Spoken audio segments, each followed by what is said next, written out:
JJ, welcome back to another episode of We Were Gamers.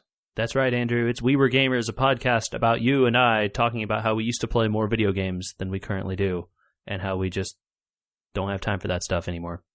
I'm trying my best to actually be able to talk today. I don't know if it's the same for you, but thanks to torrential rains in California and then 85-degree weather, my allergies are going absolutely insane, and I can barely breathe. I don't know. It's not been the case, at least for me here, that the allergies are going nuts. But I saw some friends of mine who drove out to the desert, and they took pictures of seas of flowers, like where used to be sand dunes and hills. Barren, scrubby landscape is just like an explosion of color. Yeah, it's January, February, March, and my white car is yellow. Yep. Yeah, I have that issue too. My car is blue, and I constantly come home and think that, like, do I have termites? Nope. No, it's just pollen all over my car. Anyway, that's this week's news and misery. How you been? I'm doing all right, Andrew. In the homeowners update, I did some manual labor this past weekend, and we got a planter box built, mostly. I say mostly because it is a box, but there's really nothing in it, so it's not really done. Is there dirt in it? No. Okay. There's dirt underneath it. I consider it done when dirt is in it, even if there are no plants, because I kill the plants all the time. So Yeah.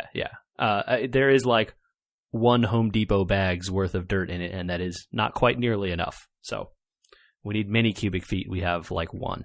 You estimate that it is not nearly quite enough? Yeah, I can go ahead and tell you. I did the math. And, when it's 4 feet by 8 feet, more or less, 3 cubic feet is not enough. I can tell you that. Well, you are the engineer. Yeah, math says. Anywho, I'm going to make some more trips to Home Depot over the course of the week, and it will slowly fill up, assuming that it doesn't rain this week, which it might. Unfortunately, your vehicle might actually be smaller in the trunk than you need it to be to take enough dirt to fill that thing. Oh, yeah, no, it's not big enough at all. It's definitely too small for that. But that's fine. Between my car and Stephanie's car and 2 or 3 trips, I'm not worried that we won't be able to do it. It's just more of a question of, do we want it like this weekend or not? Gotcha. Yep, that's my homeowner's minute update. Well, I've been doing some day jobbing. So all right. I've been pretty busy around doing that, so not too much to report on the house, but it's been good. It's been a good week, and it's actually, we started a little bit late tonight because it's Week of Logic up here. Bottle Logic Brewing, shout out, is having their annual anniversary week-long party, so I had to jet over there just before we started to get my stamp for today. Oh, nice. Does that continue on through the weekend? It will end on Saturday. Unfortunate. I know, because you may be up here on Sunday, I heard. That's correct. There is a wedding that Saturday, actually, which I am attending. So maybe I could get over there before or after the wedding. I don't know, probably before. But yeah, timing on that's going to be probably not work out. Well, the weekend lines, it took us about an hour and a half to get in on a Sunday, and so I would say maybe the Saturday thing's not worth it, but on Sunday, one of our other favorite breweries around here is actually closing, so there should be a pretty sizable party there for you guys. Yeah, I heard about that. So let's just go ahead and shout it out. It's Valiant Brewing, right? That's what we're talking about here? Yeah, just down the street. I saw an article from them about why they were closing, but they're just basically like, don't have money, sorry.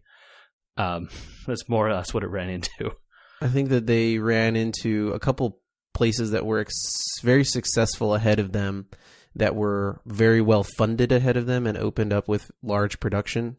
And they opened up with large production, and that didn't leave them a lot of overhead capital that they probably should have had, is what I read into that letter. I can't speak to it. I'm not inside that scenario. But yeah, none of us know. Sometimes artists aren't their best business managers, right? There's a reason that people have agents and accountants. Yeah, I mean, I assume people get into the craft beer industry not necessarily to get rich, but because they love it. And I suspect those people seem very passionate and that they liked it a lot. and that I think at least I remember them being a concern. Gosh, as far back as like you and I were drinking craft beer in Orange County, anyway. Mm-hmm. So they've been around for like at least as long as some of the other ones. This week is their 4th anniversary. Yeah, so I mean they've been around for maybe not quite as long as some of those other ones, but pretty close. But I guess they didn't just grow in popularity the way some of those other ones like Bottle Logic have. Yeah, it's just unfortunate because I think that they definitely were experimenting more and successful in those experiments too, and then produced quality beer.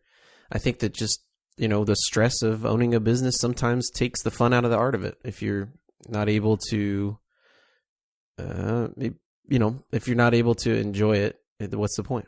Well, I'm sad to hear that, but I will be happy to go try their stuff and see them out in style. Yeah, it ought to be quite fun. It was a really cool brewery, so I'm looking forward to going there. In other sad news, I've just shredded the NCAA bracket that I had printed out. I don't even look at it anymore. Oh man, you actually printed one out? I just have the app. I didn't really bother with that. But Andrew, you and I got in a bracket pool that was put together extremely last minute. It was my impression, but I didn't want to make a statement about it. Nah, dude, I got contacted like the day before, and you were contacted the day of. And yeah, there's money involved in that apparently also. So I need to pony up apparently. I guess, yeah. We'll talk to the commish about that. But yeah, I think both of our brackets got sunk by the same thing. So let's just go ahead and say, Villanova, why you do this to me, man? Apparently Wisconsin's a good team, or what? I don't understand. I don't know either. But I mean, they were what, like an 8 seed or something, and Villanova was like the defending champions. Yeah, they were a 2 seed and the defending champion. Come on, man. Yeah, with their best players returning, it sounded like. So I thought it was an easy shoe-in to at least like the Final Four or the Elite 8. But nope, lost in the round of 16. So that sucks. Yeah, it's pretty bad. For my bracket, I still am in the lead in the pool. However, the upside is severely limited because one of my teams that I had winning the whole tournament was knocked out. Yeah. Just count on the Pac-12 to carry me on at this point. Yeah, I purposefully didn't go for the Pac-12. I picked UCLA to lose in the round of 64. Oof. So that's not doing me favors right now. But I did pick some of the other upsets. I picked Xavier to do what they have done so far. So nice. That's been lucky. Do you pay attention to much basketball, college-wise, other than this month? No, absolutely not. I will tell you my entire process of putting that bracket together, from receiving the first text message from the commissioner asking if I wanted to join the league to having filled out the bracket, was probably in sum total 2 hours worth of time. Like the first text message to when the bracket was filled out and I clicked OK. Like 2 hours. I did not spend more than 30 minutes of that time thinking about what picks I should make. I guess not much longer for myself, although I forgot how I wanted to do my bracket this year, and it may be the best strategy I've ever heard for doing a bracket, and it's called the mascot bracket. I've heard a lot of people do these. Where you just pair up the 2 mascots against each other, and whichever one would win in a fight. Yeah, I've heard of this. It's amazing. It's an amazing theory, and I want to do it next year. Yeah, that actually sounds really fun. I would definitely try that. Well, I don't have much to say other than I think we're both kind of hosed on our upside at this point, although I still have UCLA in, so maybe I can overtake you. Yeah, it's just going to be a question of how many of the rest of the games fall my way, and that the other people in the pool who have their team still remaining need to get some of those wrong. That's going to be how I have a chance to win. I'm not hopeful. Ostensibly, this podcast is about gaming. Should we talk about some stuff that we've been playing? Sure. Yeah, let's get in there. I've actually been doing my dailies again in Hearthstone since I let go of a few other of those checklist-style daily quest games. Yeah? Have you been enjoying the new Hearthstone experience? That is to say, the same Hearthstone experience? It's extremely similar, although this late in the season, considering I haven't played much, I'm playing people that don't really know what they're doing. With decks they don't really know what to do with, so it's quite easy to get my my dailies done, right, and rank up, because it's only kind of like bad luck or mistakes on my part that I lose games. So I'm probably at like 75%, but I'm only playing 5 games a day. Yeah. I was talking to a friend of mine that also plays, and he's up at rank, I think 4 right now, and he's saying that a lot of stuff has now changed when you hit the rank floor tiers. That's correct, yeah. That was going to be my question, if you had noticed any of that. I have not gotten to the first rank floor tier yet. Actually, that's not true. I just hit 15, so I have now hit 1. So you must have gotten to 20, so... Yeah. But 20 is always Prince Malchezaar, so... Yes. To explain kind of what's going on here, every 5 levels in Hearthstone, at 20, at 15, at 10, and at 5, and then I guess at Legend, are these, like, they call them like floors, I guess. So like once you get up, there's normally, as you win and lose in Hearthstone, your ranks would go up and then go down and, you know, sort of fluctuate. But these floors are like kind of an artificial bottom that you can't go past anymore. So if you get to rank 15 and you lose 500 games in a row, you're still going to be at rank 15, right? You're not going anywhere. So it gives you the ability to like experiment at that rank, which then makes like 15 and 14 kind of interesting, because you just see people with decks that are like, whoa, or that you might not expect to see. So it makes it a little bit more of a diverse kind of ladder experience, at least in my experience so far. It's interesting to me that more than probably the nerfs have changed Hearthstone's ladder more than anything. Yeah, I think it's great. It, like, you know, at rank 15, all of a sudden you play up against like a Jade Druid and a Priest. Although I actually think those decks are probably good enough to climb these days, but... I've piloted Jade Druid to 10, so... Yeah. But it's like, you know, it's unusual to see a lot of druids, you know, or priests. It's unusual to see it all. Or I played a hunter yesterday. Andrew, there are hunters in Hearthstone. What? Not even in Wild. What are you talking about? I know. Dude, this was standard. I know. Very strange. So, you know, it's nice to see some diversity. And I guess apparently that continues up into 10 and 5 as well. I imagine 5 is sort of like the resting place for most people that don't want to bother getting to Legend. So I bet you would see a surprising amount of diversity up there. Makes sense to me. And like, it doesn't punish you for wanting to play against good decks while you're trying to learn a new deck, right? Right, sure. Trying to find out a way to squeak past those 5 ranks with a different deck that people aren't going to see. Yeah, and like you're like, okay, well, I hear a lot of good things about this, you know, this one combo deck that I've never played before. How do you work Miracle Rogue or something? You know, and then you proceed to lose 20 games trying to figure out how to play Miracle Rogue. And then, you know, because you got to get that experience in somewhere, where if you play in casual, who knows what kind of opponents you're going to face. So you play on the ladder, but then you risk losing, you know, 10 ranks. I think it was a really good solution. I'm pretty happy with it as a result. Yeah, I still kind of feel like everything's kind of in a holding pattern until next month when the new release happens. Speaking of that release, they have started showing some cards. It is more than a drip feed, but not quite deluge level. Sparse downpours. Yeah, what seems to be maybe 3 to 4 to 5 cards a day, or something like that. And some of the stuff has been interesting. There's definitely been some cards that have been revealed which are like, oh, hey, like this is clearly good. Yeah, let's talk about that Shaman Purple for a minute. Okay, yeah, lay it out there.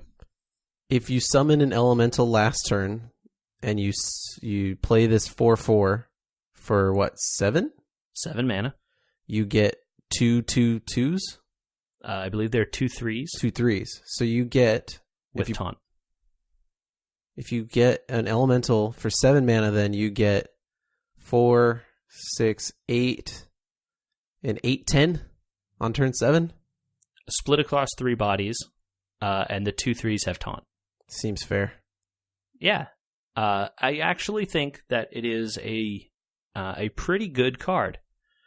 The problem with it is, as obvious, right? You need to have played an elemental last turn. So that would mean on turn 6, if you play an elemental, everyone knows exactly what they're going to do on turn 7. And that is wait for you to play that guy and then flame strike you. Because all of them die. Okay, so you think that makes mage popular? I mean, yeah, it depends on how good that guy ends up being, right? Like how Shaman does seem to have more elementals than the other classes. They released a list of the cards from the past that are gaining the elemental tag. You mean like the best card in Arena, Fire Elemental? Yes, exactly, and others. Which is how many mana? 6. Yep. Yeah, but Shaman has more elemental cards than most of the other classes so far, it seems.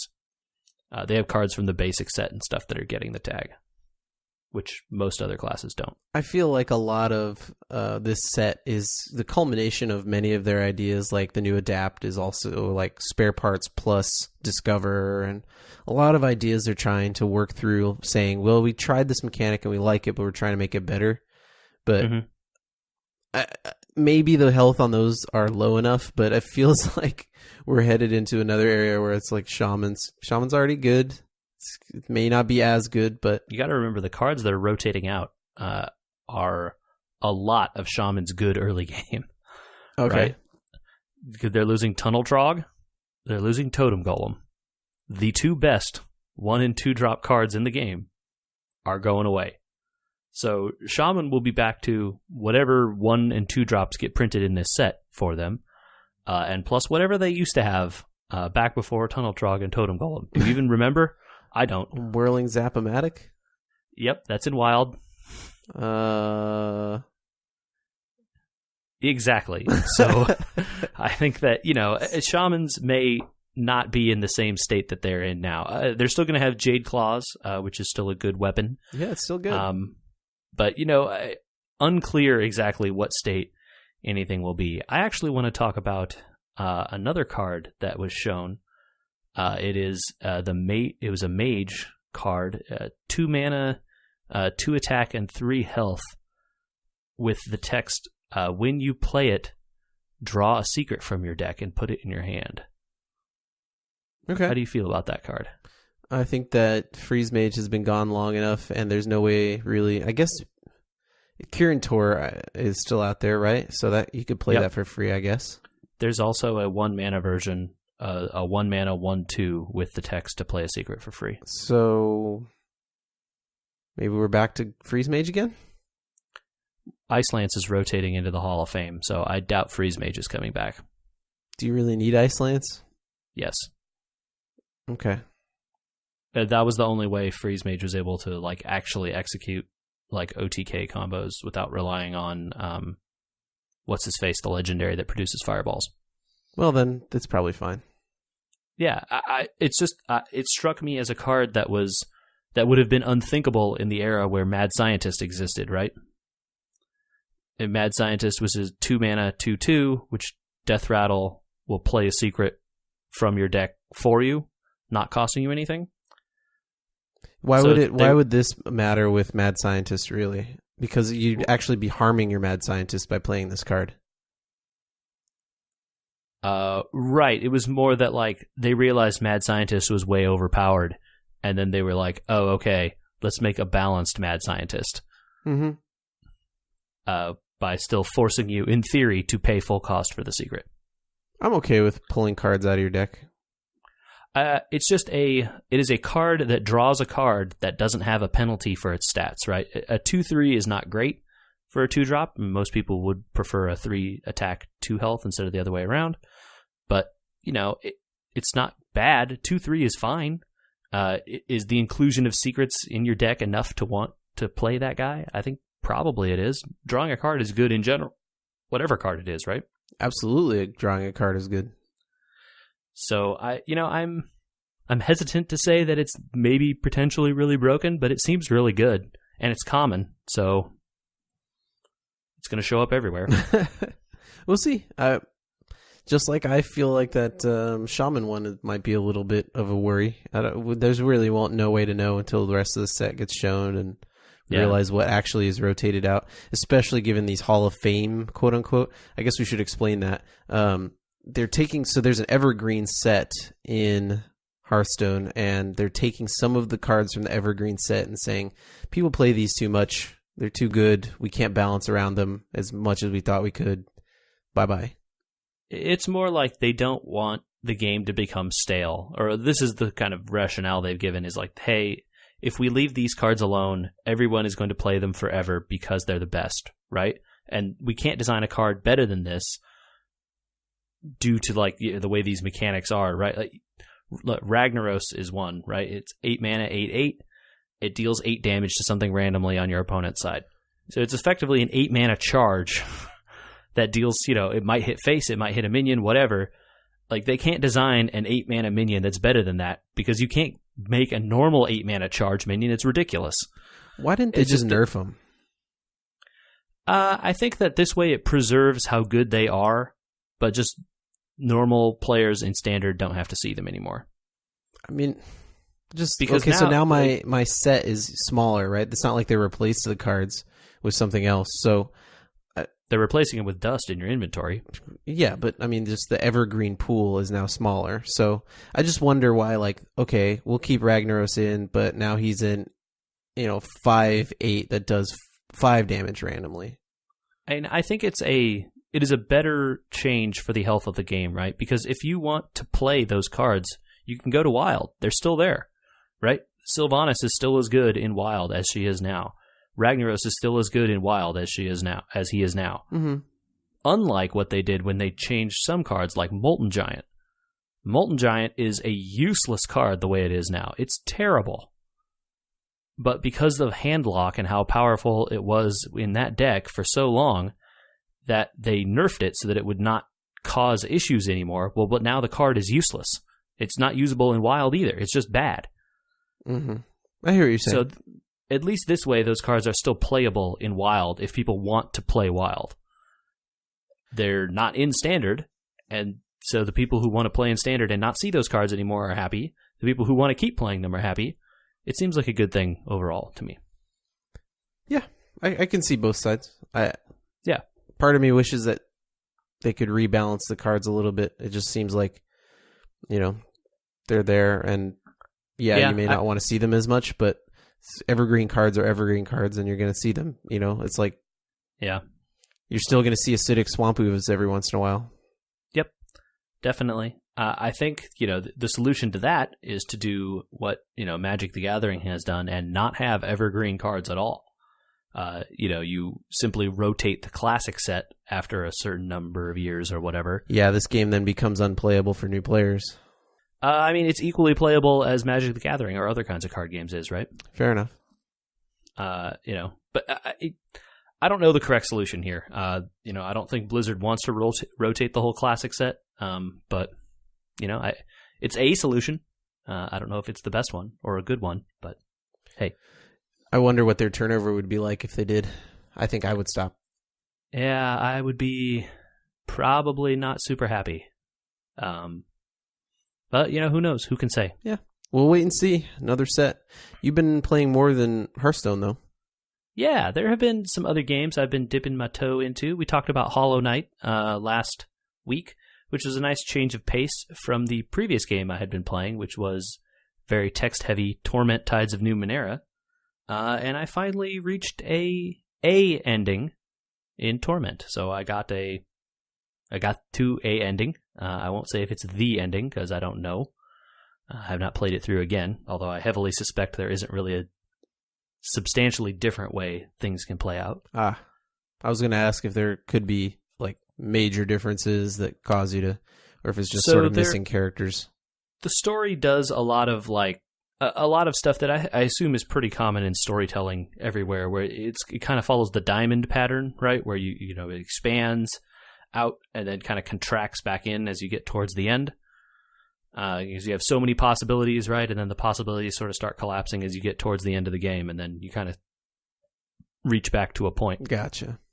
The end results, of course, are pretty varied based on what you choose, who your character is, sort of how they feel about things, the various tides that have affected them, and so on.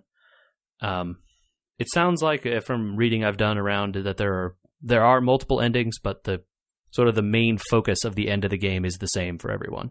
I really liked that game a lot, as we sort of heard me arguing for it before. I really want other people to play it, but I can understand not wanting to read an entire book's worth of text. I could not believe the amount of text possible in that game. It doesn't make any sense. It's really, really big. And, like, you know, because you don't have every possible companion with you all the time, like, you don't even see a lot of that text, right? Unless you play through again with a different style of play or different companions. Well, that's a really good point. I never even thought about that. Yeah, I mean, there's, I think, gosh, how many are there total companions? 6? 5? 5 or 6? You can only have 3 besides your main character in your party at any one time.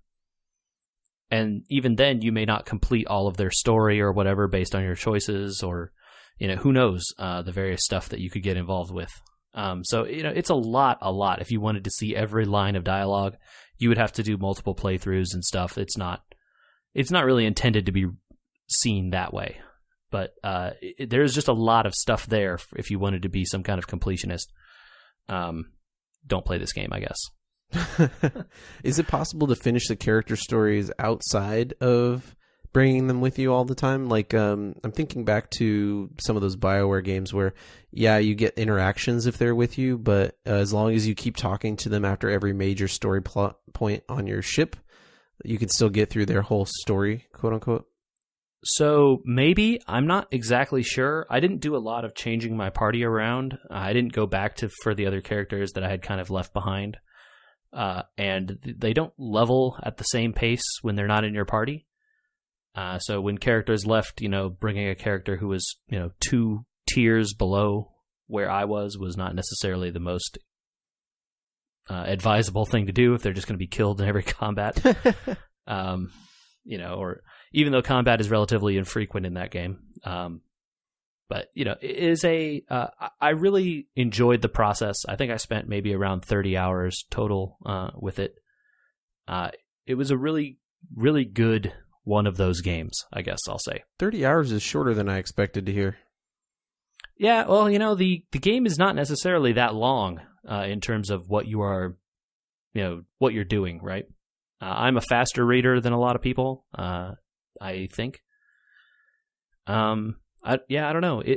It's about, I would say if you were mainlining the original Planescape game, I think you could probably finish that in like 20 hours if you knew what you were doing.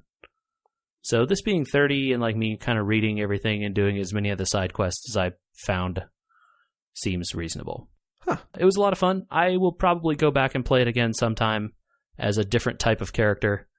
They have said that they are adding some stuff post-launch.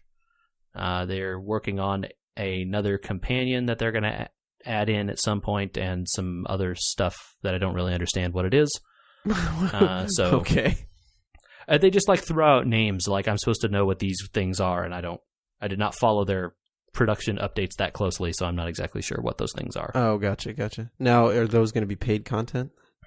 Unclear. I think they said some of it at least is free. So I'd have to imagine writing a whole new character, and they'd hopefully ask for a buck or two or something. My suspicion is a lot of this stuff was stuff that was promised as part of the Kickstarter and then got cut in order to ship, and so they're circling back around to finish that stuff up. Oh, okay. I hear you. That's what I think is going on here. So I would imagine in that case that it would be free. Gotcha. Yeah, making good on your promises on Kickstarter is pretty important, I think, in this day and age. Yeah. Although I haven't Kickstarted much recently. Yeah, it's been kind of a while for me too. You know, not a lot coming out that I've been interested in. So. Oh, we got some sad news from Kickstarter this past week. Oh no! I don't know if you got the email that I did, but Harebrained Schemes, the makers of the upcoming BattleTech, have said they've had to delay their open beta for at least a couple months because they switched over to Unity 4 or something like that, and it broke the whole game. Yeah, you know, changing development engines is a risky situation. And yeah, you know, that stuff happens. I've heard specifically that changing versions of Unity causes lots of problems. So yeah. So more later on that. I hope someday that we can talk about it on this podcast, as excited as we both are about it. Yeah, I think so. I don't know that maybe I didn't get that email because I'm not at the level to get the beta codes or not. Maybe that's why I didn't see it, or maybe I just didn't read it because I get too many emails. In related news, I don't know if you heard, but I think I may have posted or saw and sent to you. It seems like the people that developed the Mechwarrior Online game have realized no one wants to play Mechwarrior Online, and they are developing a single-player Mechwarrior. Hey, that's a good idea. Well, who knew? Yeah, I mean, like, wow, those single-player Mechwarrior games that everyone liked. Maybe people like those. And in the biggest shocker on the planet, it's another Mercs game. Hey, I'm okay with that. That's perfectly fine with me, to be honest with you. Because it's a pretty different thing, right? The game that Harebrained Schemes is making is like a tactical strategy game, really. Whereas that would actually, they're talking about making like like the old style simulation game, right? Right, yeah. Where you have like to manage your heat and you have thruster speeds and you want a joystick and all that kind of stuff. Yeah, I assume it's the same as their online version. They just are developing a not online version of that with a story. Yeah, that would be cool, dude. I'm into that. I don't have a joystick anymore, but I'm sure they can figure that out with a mouse or whatever. My joke was mainly like in the single player first person ish style Mechwarrior games. How many of the like 5 that exist are Mercs games? 3? Yeah, that sounds right. I mean, there was, let's see, Mechwarrior 1, no, Mechwarrior 2, Mechwarrior 2 Mercenaries, yes. And then Mechwarrior 3, were you a mercenary? I think so. Mechwarrior 4? Maybe not. Maybe not. I don't remember Mechwarrior 4 very well, but then there was a 4 mercenaries. There was 4 mercenaries or 5 mercenaries or something. Yeah, there was another mercenaries entry, and I think that one, again, obviously a mercenary. I think the difference is that the stuff that people like about Mechwarrior, right, and the BattleTech universe in general, I guess, is that there's so many different things in it. There's the clans and that whole kind of like outer area, and then all the inner sphere political infighting stuff, which is completely separate. And the mercenary stuff gets you all of that, or, a more of a window into all of that stuff.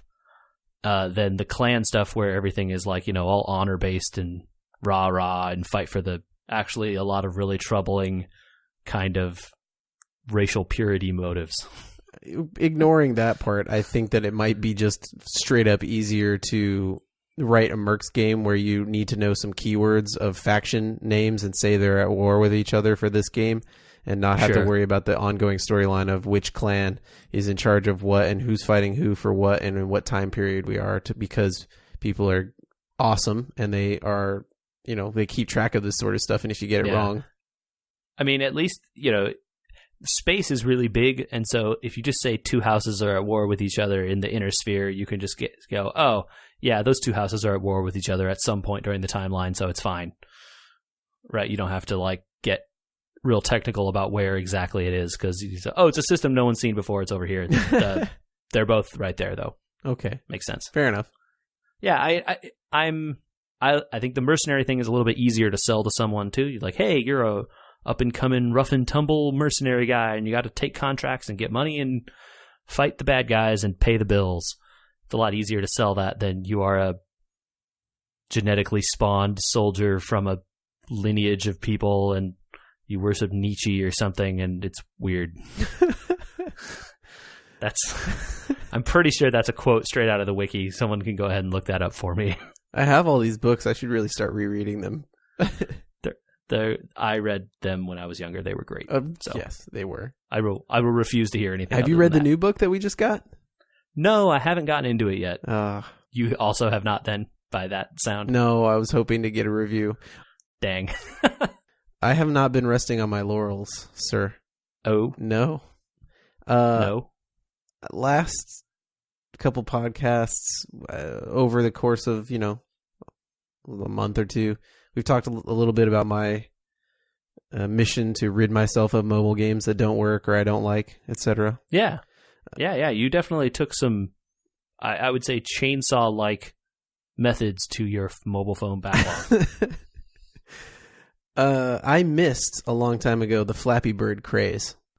such short-lived and not very useful as it was. Right, but by the time that I heard it was a thing, the developer had taken it down. Yeah. He released a new game, and I was not to be left out this time before he decided to take it down again. Did he take it down again? I have no idea, and it doesn't really matter. Okay. Ninja Spinki? Spin Kick, but without the CK. Okay. I don't know, I played Flappy Bird Clones, and that was kind of boring, and I didn't really get it. Uh-huh. I tried this, and it's kind of boring, and I don't really get it. Okay, then. But it's not the point. The point is this. If you're going to make your game free, and you're going to monetize it by putting ads in it. Yep.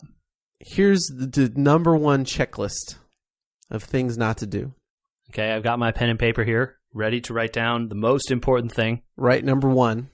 Number one, period. And then move down maybe 2 lines, and then just put a... Wait, I'm not writing no, anything don't write on number anything one? at number one. Move down Okay. 2 lines and put a giant X and a period because there's no more after the number one. Okay, all right. So there's my paper is now double spaced. Yeah. And it feels weird. The X period, nothing. I don't know how big you write, so... Well, I have only written 4 things total, so we got I'm some just space. leaving you room is what I'm saying. Okay, that's good. They're very considerate. All right, back to number one. Back to number one. I'm after the period now. Allow your players Allow my players to play more than 40 seconds of a game to play more than 40 seconds of the game before they have to play a 30-second demo of Game of War to get back to the game. Yeah. Okay. I'm not going to write this down. You should uninstall that game really quick. I've never seen anything like that before in my life. So to talk about the actual game of Ninja Spinki for a second. Do you remember an older game called WarioWare? Yeah. Okay. So it was kind of like a Nintendo game that was very Twitch-based, kind of fast reaction mini games. Mm-hmm. Yeah, it's sort of like the new 1-2 Switch game in the Nintendo Switch. Fast reaction mini games in that aspect of them, especially on the Wii and actually 1-2 Switch, look very cool because they involve physical interaction with the game, sitting with other people, trying to be faster than them, etc. Right. Take all that fun out of it and try and do that stuff with your finger. One finger. With controls that react as if you've tried to throw your phone across the room by moving your finger a third of an inch. Okay. And each level he has is maybe 10 seconds long, 20 seconds long of you trying to move this ninja around and dodge objects or something. Mm-hmm. That's it. Different objects in different patterns with different things you can do on each level with the ninja, but at the same time, they're all basically the same. And then, no joke, there's a banner of ads across the top the entire time. And then after you play 2 to 3 levels, depending on how long the levels are, you get thrown into ads for other games that are literally, you have to play them to get the stupid X to pop up so you can get back to the game. Yeah, that's just telling you the game isn't very good, Andrew. I think that's what... Monstrous. Who got into this Flappy Bird thing? Why was it a big deal if this was the type of monetization he was putting on his games? If Flappy Bird didn't have monetization, I believe. I think it was ad supported. Don't think so. I don't know. I never played it because I don't think it ever came out for Android. Well, who cares if this came out for Android? Don't bother. Good to know. But I think you can just go ahead and safely ignore anything that person ever makes again. People only strike gold in the App Store once, and you don't get a second shot at that stuff. We went and saw Lego Batman, right? Yeah, we did. I liked that movie. Okay, they struck gold twice. They made that Lego movie too. You give people a second shot, even if maybe you didn't see the first one. Like maybe you knew the Lego movie was a big deal. It's a little bit different in the world of apps than it is in the world of movies. Fair. There's no really editing him, I guess. If the barrier to entry for the App Store was as high as it is to make a movie, you can bet everything on there would be solid gold. No, and that it's not every yes, movie is solid gold. Let's be clear about that. You get compared with the barrier to entry that it is now on the App Store, that would be a prohibitive cost. I was just so disappointed. I'm sorry for your loss of time. Yeah, mainly it's a loss of time and just flabbergasted by the gall of advertising in that way. If you think of it, it's really the next evolution of like stuff that you would go to like websites on the internet back in the early 2000s where they'd have hundreds of Flash games, right? And then banner advertisements that would pop over your game while you were playing in order to get you to click on them, right? This is really the same thing, except it's in an app. Yeah. Yeah. People got to eat. I get it. Don't try to support yourself on apps unless you're a big company and you can spend a lot of money. It's my opinion. Well, review, not worth your time. Don't even take the time to install it. Okay. I thought I was going to have a good one for us this week.